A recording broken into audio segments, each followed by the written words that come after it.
കഴിഞ്ഞ ദിവസം ധർമ്മസ്ഥല കൊലപാതകങ്ങളെക്കുറിച്ച് നമ്മൾ കുറച്ച് വീഡിയോസൊക്കെ ചെയ്തിരുന്നു.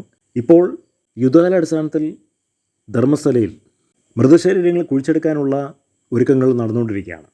SIT ടീം ശുചീകരണ തൊഴിലാളി പറഞ്ഞിരിക്കുന്ന 14 പോയിൻറ്റുകൾ മാർക്ക് ചെയ്തിട്ട് കുഴിച്ചുകൊണ്ടിരിക്കുകയാണ്.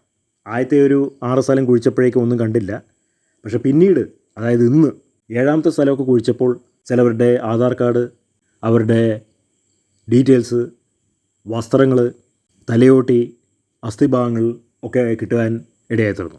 അപ്പോൾ ശുചീകരണ തൊഴിലാളി ഒരു ഊഹം വെച്ച് പറയുകയല്ല, അദ്ദേഹം പറഞ്ഞത് സത്യമാണെന്നുള്ളത് SIT ടീമിന് ബോധ്യപ്പെട്ടു.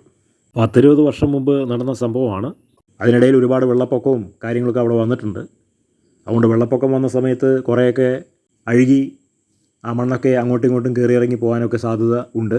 വേറെ കുറേ സ്ഥലങ്ങൾ സ്വകാര്യ വ്യക്തികളുടെ തോട്ടങ്ങളുടെ ഉള്ളിലാണ്, അതായത് അവിടുത്തെ പ്രമാണിയുടെ തോട്ടത്തിൻ്റെ ഉള്ളിലാണ് ഇരിക്കുന്നത്.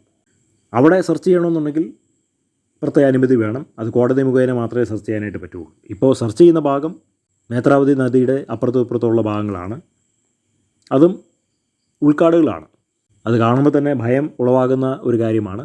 പക്ഷേ ശുചീകരണ തൊഴിലാളി പറഞ്ഞിരിക്കുന്ന സ്ഥലത്ത് അസ്ഥികൂടങ്ങൾ ഉണ്ടെന്നുള്ളത് എല്ലാവർക്കും ബോധ്യപ്പെട്ടു. അതീവ സുരക്ഷയോടെയാണ് ആ സ്ഥലം ഇപ്പോഴും കാവൽ ചെയ്തുകൊണ്ടിരിക്കുന്നത്. ഏതായാലും സത്യം പുറത്ത് വരേണ്ടത് ആവശ്യമാണ്. ഏകദേശം 10-20,000-ഓളം സ്ത്രീകൾ അവിടുന്ന് മിസ്സിംഗ് ആണ്. ഒരുപാട് പേര് കൊല്ലപ്പെട്ടിട്ടുണ്ട്, ഒരുപാട് പേര് ബലാത്സംഗം ചെയ്യപ്പെട്ടിട്ടുണ്ട്. അണ്ടർവേൾഡ് പോലും തോറ്റുപോകുന്ന രീതിയിലുള്ള ഒരു കൊലപാതക ബലാത്സംഗ പരമ്പരയാണ് അവിടെ നടന്നിട്ടുള്ളത്. വ്യക്തമായിട്ടുള്ള പ്ലാനിങ് അവർക്കുണ്ടായിരുന്നു.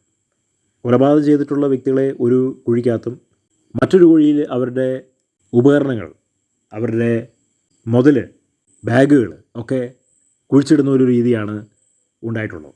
അത് ഒരുപാട് വർഷങ്ങൾക്ക് മുമ്പ് ചെയ്തിട്ടുള്ളൊരു കാര്യമാണ്.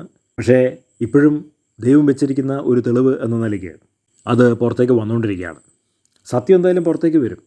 ദൈവത്തെ കളിപ്പിക്കാൻ ആർക്കും കഴിയില്ല, മനുഷ്യനെ കളിപ്പിക്കാൻ കഴിയും. ഇത്രയായിരം കൊലകളൊക്കെ ചെയ്തിട്ട് ഒരു ക്ഷേത്രത്തിൻ്റെ മറവിൽ അത് പുറത്തേക്ക് വന്നില്ല എന്ന് വരികിൽ പിന്നെ ദൈവത്തിൻ്റെ ആവശ്യം എന്താണ്? ദൈവം ഉണ്ടായിട്ട് പിന്നെ എന്താണ് കാര്യം?